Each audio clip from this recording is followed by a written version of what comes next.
तो अभी तक मैंने जितनी भी वीडियोस बनाई हैं उन सब में से ये वाले वीडियो सबसे ज़्यादा इंपॉर्टेंट होने वाली है आपके लिए फाइनेंस में। ऑब्वियसली वीडियो के टाइटल से आप समझ ही गए कि हम बात करने वाले हैं आज इमरजेंसी फंड के बारे में या रेनी डे फंड के बारे में। बहुत सारे नाम है इसके। तो मैंने ऐसा क्यों बोला कि ये सबसे इंपॉर्टेंट वीडियो होने वाला है फाइनेंस में आपके लिए मेरी तरफ से, वो मैं अभी एक्सप्लेन करता हूँ। देखिए फाइनेंस में मोस्टली चीजें वो है जिसको हम प्लान करते हैं। अब हमारे लाइफ में बहुत सारे ऐसे इवेंट्स भी होते हैं जिनसे हमें प्लान करना होता है फाइनेंशियली। फॉर एग्जाम्पल मैरिज हो गया, कार, लोन या घर लेना, इन सब में अच्छे खासे पैसे लगते हैं और इन सबको हमें प्लान करना होता है। तो हम अच्छे तरीके से कॉन्फिडेंट रहते हैं इन टॉपिक्स पे। हम इन्हें प्लान क्यों करते हैं? बिकॉज जब ये इवेंट्स आएंगे हम फाइनेंशियली सिक्योर रहेंगे और हम इनको टैकल कर पाएंगे। But what about those events जो कि अनप्लान्ड होते हैं, जो बिन बुलाए मेहमान की तरह आ जाते हैं। अब ऐसे कौन से इवेंट्स हैं? भगवान न करे बट एक्सीडेंट, कोई डिजीज, जॉब का खो जाना, बिजनेस लॉस होना। अब ये चीजें हम प्लान नहीं करते हैं, ये बस हो जाते हैं और हम चाहते भी नहीं कि ऐसा हो,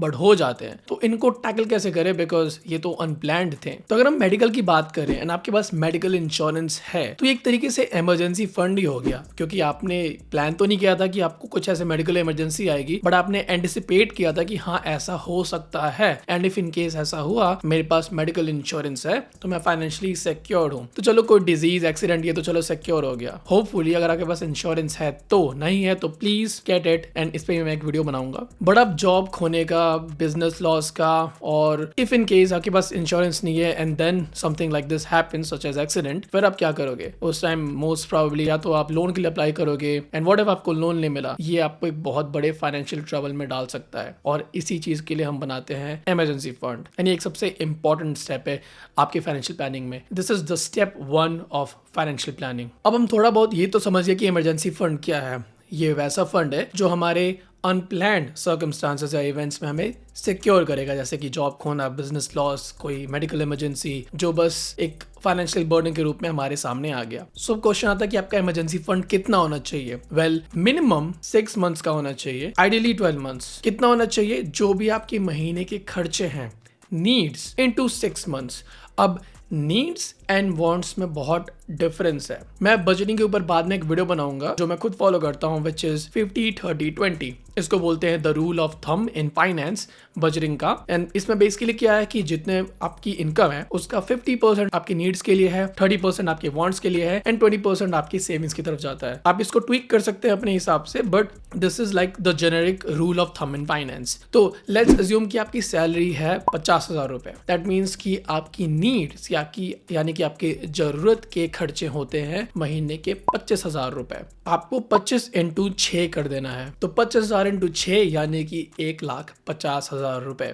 ये आपका मिनिमम इमरजेंसी फंड होना चाहिए अगर आपकी महीने की जरूरत के खर्चे 25,000 रुपए हैं तो। एंड आइडियली आपके पास 3 लाख रुपए का इमरजेंसी फंड होना चाहिए। अगर आपको इस 50-30-20 का रूल का कोई आइडिया नहीं है और आपको ये नहीं पता कि जरूरत के खर्चे क्या हैं और आपके वांट्स यानी आपकी चाहत के खर्चे क्या हैं, तो वो मैं आपको जल्दी समझा देना चाहूंगा कि आपकी नीड्स यानी कि आपके जरूरत के खर्चे वो होते हैं जिनके बिना आप डे टू डे लाइफ में सर्वाइव नहीं कर पाओगे। फॉर एग्जाम्पल योर फूड, अगर आप जॉब करने जाते हो तो आपकी ट्रांसपोर्टेशन, एंड रेंट अगर आप एक रेंट पे हो, electricity bill, gas bill, telephone bill, internet bill, ये सब आपकी ज़रूरत के खर्चे हैं जिनके बिना आप सर्वाइव नहीं कर पाओगे in your day to day life. And आपके वांट्स क्या है? For example going out for a dinner, travelling, movies देखने बाहर जाना, नेटफ्लिक्स का सब्सक्रिप्शन लेके रखना।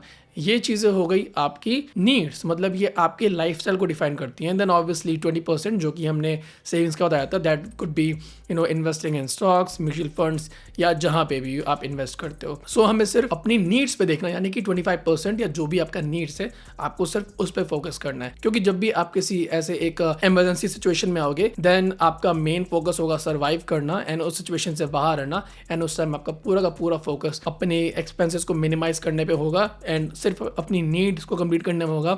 उस सिचुएशन में नेचुरली ही आप अपने वांट्स की तरफ ध्यान नहीं दोगे। ऑलराइट, तो अब तक 2 चीजें क्लियर हो चुकी हैं कि इमरजेंसी फंड क्या है और इमरजेंसी फंड में कितने पैसे होने चाहिए और उसको एग्जैक्टली कहाँ पे यूज करना चाहिए if in case of emergency.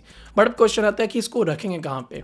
तो जनरली लोग इमरजेंसी फंड्स को रखते हैं सेविंग्स अकाउंट में, जिसको मैं रिकमेंड नहीं करता हूँ क्योंकि उस पर आपको आई गेस 4% का इंटरेस्ट रेट मिलता है। देन लोग रखते हैं एफडी में, जिसको मैं हाईली रिकमेंड नहीं करता हूँ बिकॉज उस पर भी आपको 4% रेट ऑफ इंटरेस्ट मिलता है।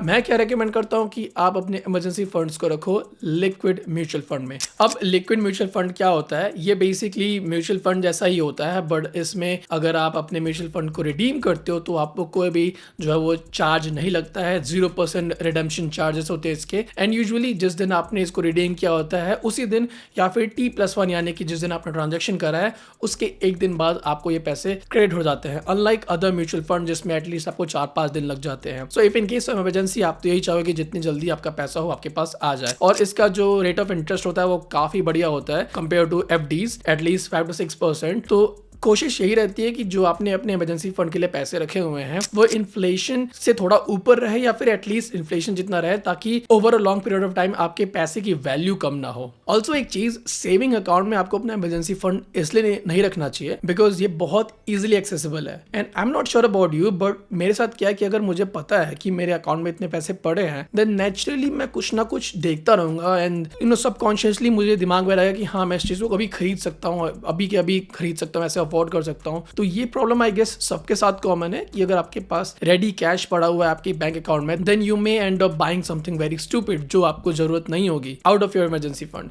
इसीलिए अपने इमरजेंसी फंड को ऐसी जगह रखो जो थोड़ा सा डिफिकल्ट टू एक्सेस हो, जैसे कि liquid mutual fund T+1 day. But हाँ ये एक एक्स्ट्रा रीजन जो है मैं फील करता हूँ कि मुझे बताना चाहिए एंड आई एम श्योर आप भी फील करते होगे जब आपके सेविंग्स अकाउंट में पैसे पड़े होते हैं। तो अच्छा, एक इंपॉर्टेंट पॉइंट मैं बताना भूल गया कि आप अपने इमरजेंसी फंड को जल्दी कैसे बना सकते हो।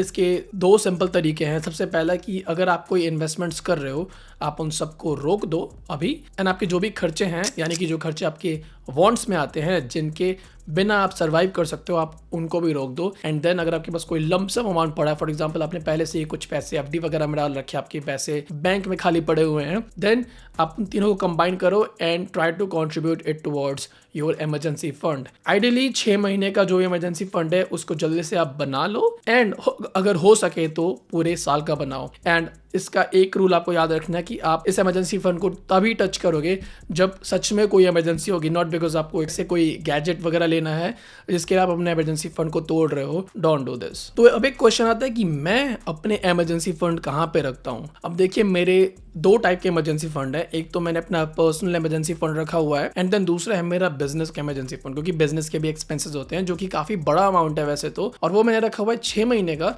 और मैंने खुद का इमरजेंसी फंड रखा हुआ है 12 महीने का यानी कि 1 साल का। तो मैं अपने दोनों के दोनों फंड्स को रखता हूँ Aditya Birla money life manager fund में। एंड आपके स्क्रीन पे एक स्क्रीनशॉट दिख रहा होगा, ये मेरे ही अकाउंट का स्क्रीनशॉट है और मैं इस फंड में पैसा डालता हूँ using Zerodha coin. So basically coin एक Zerodha का प्रोडक्ट है जिससे आप म्यूचुअल फंड्स में इन्वेस्ट कर सकते हो, और इससे मैंने 2-3 और फंड्स में भी इन्वेस्ट किए हैं। फॉर एग्जांपल निफ्टी 50, मैंने एक ICICI का एक फंड है, तो उन पे भी मैं वीडियोस बनाऊंगा अगर आप चाहोगे तो। They are very very great mutual funds. But yes, this is what emergency fund is all about. ध्यान रहे, इन्वेस्टिंग शुरू करने से पहले या फिर किसी भी एक मेजर एक्सपेंस या कुछ भी आप फाइनेंशियली प्लान कर रहे हो, सबको साइड में रखना एंड इमरजेंसी फंड को सबसे ऊपर लेके जाना, बिकॉज आज के टाइम में I guess is very very required. क्योंकि हमें पता है कि लिटरली अभी जो भी पैंडेमिक वगैरह चल रहा था उसकी वजह से कितने लोगों ने अपने जॉब्स खोए, कितने लोगों का बिजनेस में लॉस हुआ,